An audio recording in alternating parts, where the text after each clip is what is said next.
Nakasulat ka, writer ka. Hi girl! Kasi lagi kay kamo, brad na kamo sa military ano yung pag-busy. Correct, murag karon pa kita nimo na busy ka nagsulat.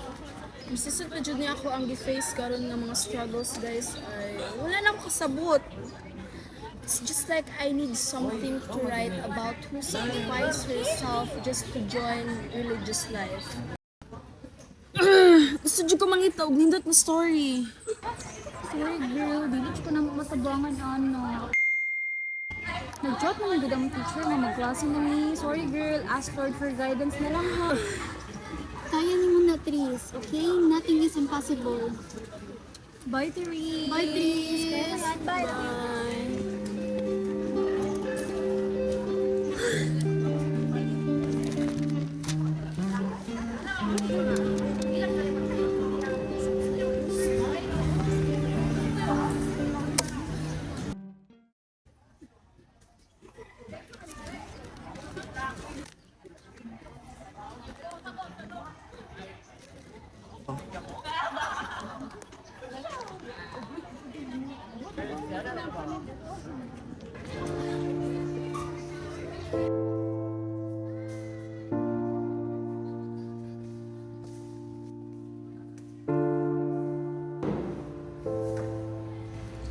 Lord, tabangin ko. Wala na ako kasabot. Guide ko, Lord. Tuloy ko guidance na ma-overcome na ko ni. Kabalo ko, Lord, nga nakaka-permis sa ako ang nag-guide.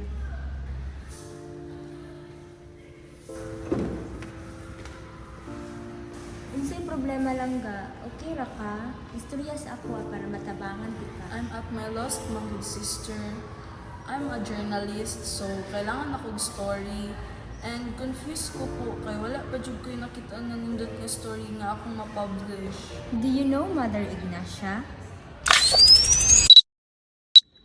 In the heart of old Manila, where the streets were busy with merchants and soldiers, God planted a quiet seed, a child who would one day give her whole life to him. Her name was Mother Ignacia del Espiritu Santo.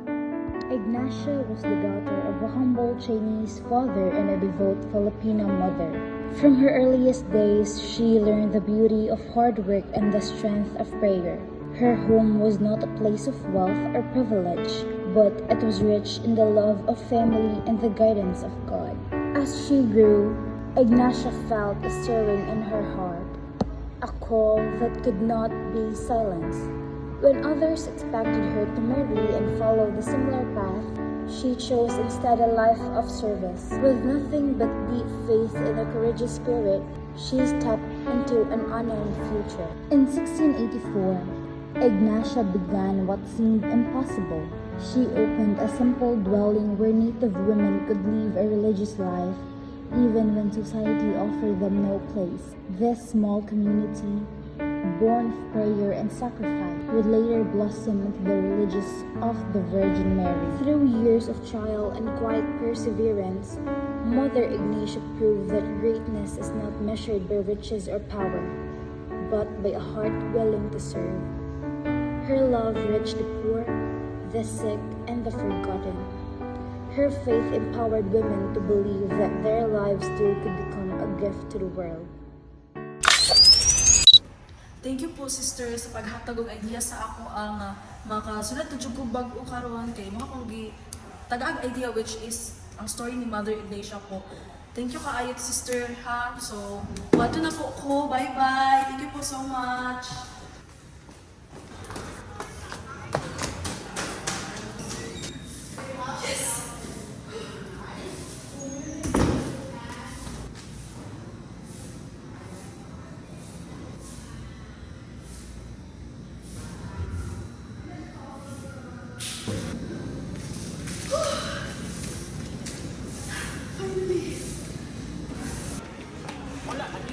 Hi there!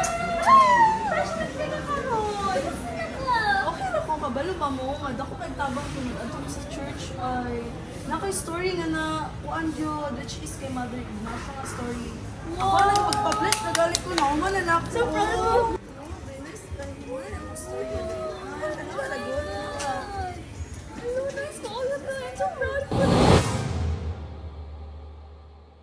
Mother Ignacia del Espiritu Santo lived with deep faith, leaving behind comfort to follow God Uy, for all. mata ninyo. She embraced humility through a simple life of quiet service and showed true compassion by welcoming the rejected and caring for the marginalized.